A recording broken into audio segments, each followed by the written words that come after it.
Crystal, do you feel like telling it again? Because I think Bo needs to hear it. It's going to make him think you're really a fairy. Because if you've ever seen that movie True Blood, how there's fairies and vampires and werewolves and shapeshifters and all these things in that show. Well, in that show, fairy, this fairy, her name is, I forget her name, Suki, and she has powers that like come out of her hands, and vampires love her blood, and she's super special and she's super psychic. But the reason I give you that prequel is because Crystal's going to tell us a story, and it's going to make you really think she's a fairy. I thought I was a badass. I think fairies are bad. Before you start, let me just say I don't doubt that you are one. Okay, so. You believe it already. You You're can know. Yeah, by all means, continue with the story, but it's so good. Not like I'm saying bullshit. Convince me. It's the best story. You're gonna love it, Bo. Well, see, like I don't even feel like it's my story. It's actually my son's story. So he used to see dead people. Okay. This was the incident that made him not see dead people anymore because he was just like, I'm done after this. So we had lived in this house, and for a short period of time, he'd say that he has this boy and girl ghost friend. I thought he was talking about imaginary friends. So quite some time goes on, and he keeps talking about his ghost friends. They come over every single night. They want him to play and all this other stuff. Well, this had went on for quite some time. We're talking like I think it was over about a year and a half span, if I'm remembering correctly. He kept talking about them, and we just blew it off like, oh, yeah, awesome. Well, then it started getting darker, and he started talking about how they're coming in and they're scaring him, and they have sharp teeth, and there's all these other things that he keeps telling us, and they're trying to pull him out of bed, and they're trying to make him climb out the window. There's a lot of stuff he's telling us over this, and I'm sitting there, and I'm like, okay. So I have this little child who's a toddler telling me these really creepy stories about these ghost children that come and see him at night. And so I told him, I said, look, you need to tell them to go away. And so he came to me and he was like, I told them to go away. I said, what'd they do? They laughed at me. And I'm like, okay. So I told him, I said, okay, you tell them again, one more time. And so he did. And same response. I said, okay, I'm done. I need you to tell them the next time they have a problem with me saying they need to leave, you tell them to come see me. Ugh. So here I am thinking pretty much my son is talking to absolutely nothing. I'm thinking this is some story. At the end, I'm getting a little iffy, like, okay, so is he really seeing ghost children or whatever? Because I could see ghosts. I didn't see ghost children in my house. And so I'm sitting there, we're sleeping, and I get woken up out of this dead sleep. And it's the weirdest thing because of how it felt to me. Because it's so unbelievable what I experienced next, I thought for certain I had to be dreaming, but I know I wasn't dreaming because I was standing by the window in the end, and the whole thing was not a dream. So I wake up out of this dead sleep to this noise outside of the window, and I'm kind of looking around, and something like everything in me was this like, shit's about to go down, immense fear type of feeling, even though I wasn't scared to take, I went to the window, so I wasn't scared, but it was just like impending doom awaits me, I guess. And so I'm walking up to the window, and I'm thinking, what the hell? I actually thought somebody was trying to break into our house. And so I look out the window, and I see this little girl and little boy standing outside of the window, and they're black and white. They're kind of see-through. They're very ghostish. They're dressed in clothes from back in the 1920s or so. And they're sitting there, and they're looking in the window at me. And I kind of looked, and I'm like, who are you? What do you want? And they have said, their arms Corey. crossed, like, open the fucking door? The little boy had his hands in front of him, kind of intertwined. The fingers were intertwined, and he was standing there, and he was looking at me. His thumbs were pointing up, and they were together.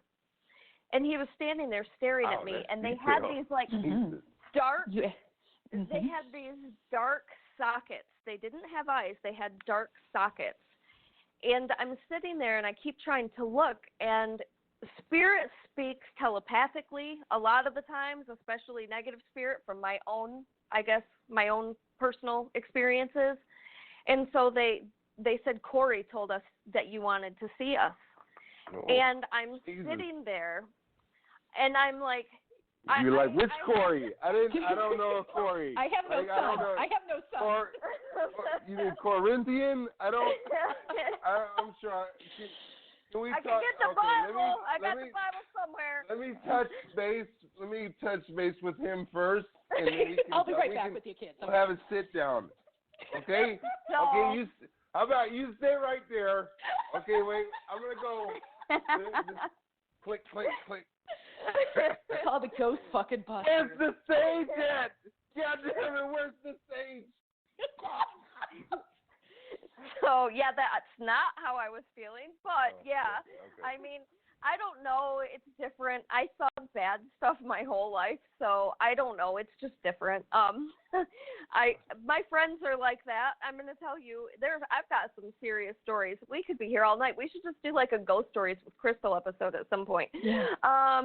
And so like they're sitting there and he's staring, waiting for my reply, and I'm like, shit, because in that moment I'm actually thinking my child's fucking seeing this shit. Like they looked and felt so scary. It just hit me with like so much anger, because how dare they come every single night and torment my son? I was pissed, actually, is what I was. And so I'm sitting here and I'm like, yeah, I did. So and did it still feel like a dream state, or did it feel God, like? Yeah, it really did. It really just felt like this is so unbelievable. I mean, who sits there and this is the first full-on conversation I've ever had with spirit at this point. Like, I've heard them talking. I would see them in my room. I would hear everybody talking at once, but I never had a full-on conversation this type of way at that point yet. Oh, wait, I'm lying. But it wasn't was even a conversation, though, was it? It was just like hand gestures, like communication that way. They were it wasn't words, right? It's telepathic. Yeah, it was a telepathic conversation, so it's thought-based. I was literally channeling him in that moment is what was happening. So and were there words that were coming through? Oh, yeah. He was talking to me, and even in that talking, even though his facial expression as this little 10-year-old boy didn't change, his demeanor changed and his facial expressions did, even without his face moving, because I was able to pick up on his real face behind his shield. What was he saying, though? Well, he actually, the first thing he said was, Corey told us, you wanted to see us. And so my answer was, Corey said, yo, bring that shit. So my response was, yo, you want to go first to 11 or what? What do you want to do? Huh? What are we going to do? You going to ball it out? Gonna ball it out? What are we going to do? Slap fight? You told him to call me out. All right, what's the word? Yo, I'm from New York. I'm from Charlotte. Son, what are we doing here? Yo, I'm in my black and white. So what did they say after that? And what happened after they let you know? They told me that I couldn't make them leave. I couldn't do anything. And so they were lying.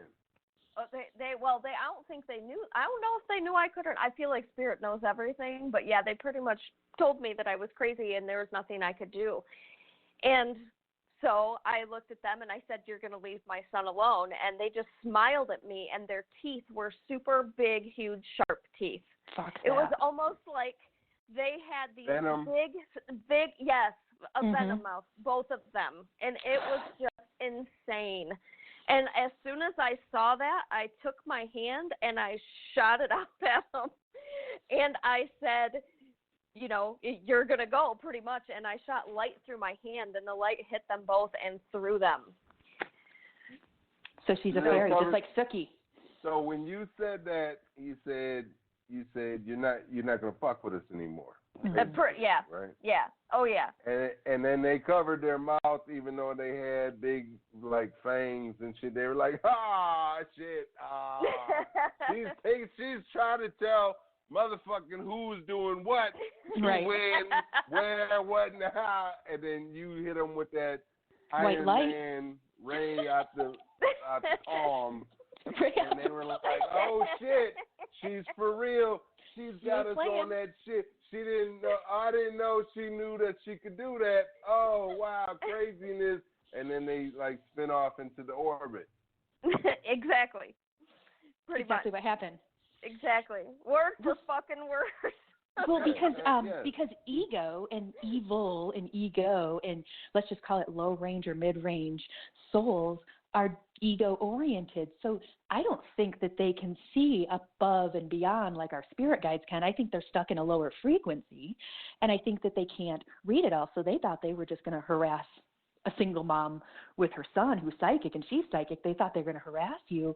They didn't know you were coming with straight God energy, and you pushed them out, and they didn't come back probably. So they did not come back, actually. Where would these energies, I mean, if I'm, like, where does these energies come from if I'm looking at it from the perspective that we're all one, and we're all light, and we're all love, and somewhere along the lines they're lost in whatever perception or frequency that they're in. Well, where is it that we can say, okay, thank you for this experience, and I want you to find light and love and be free from being locked into that existence as well? So I feel like one thing that I think that people have a hard time understanding and realizing is that God is love, but love is everything. Mm-hmm. Anger, frustration, bitterness, jealousy, all those ugly things stem from love, because you can't have any of those feelings for another human being unless you loved them first. They all stem from love. And so when he made all that good, there's also all these other feelings, and those had to be brought with us too in the form of different souls, because if not, there wouldn't be the balance of good and evil. It has to be in balance. It can't be one over too far and over to the other. There has to be balance. And so these negative energies probably started out as people or whatever, however we started incarnating, and it just moved on from there, and they became different shapes, different styles, different energies altogether. And some negative humans can really depict themselves as demons. I mean, and so you have to kind of be able to strip down the layers of what that thing is in order to be able to break through that shell to see if it's true evil or if it's just somebody who's extremely hurt, painful, stuck, and really in despair. And if you can break it down to just a person being in despair, that's something that you can help move them over to the other side. I've done it several times.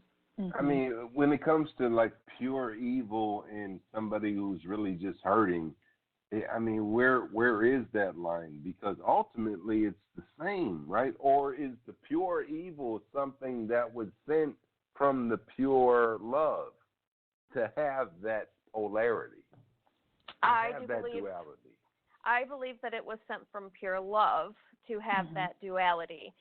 It just has to, because if we don't see something in front of us, like if somebody murders somebody, you know that's wrong. You know, our compass is made off from what other people do, because it's based on what our reception or perception of ourselves is, and that's why everybody's a mirror, you know. And so we have to have that offset at all times to show us what we want more of and what we can work towards, because I'm not stumbling and I'm not falling, and that's not going to be my life. And so we all have to have that good and bad around us and in us to move forward the way that we all need to move forward. It all goes hand in hand with everything. So when that little dude was floating outside your window, he was like, bitch. I did, yeah, pretty much. And, you know, open this goddamn window. Like, seriously? We got to talk. This shit ain't, or you got a messenger saying some shit. You sent for me. Look me in my dark holes. Who do you think he's talking to? See, I got my sister with me, and she don't play. And then she had like long acrylic nails. I think, you know, swiping at the air. I think that when I look at it energetically, and there's many ways you can perceive this, and everyone's going to see it in their own personal view, but I do think that the universe as a whole, like all of incarnation, all of physical dimensions and realities, there's a lot of them.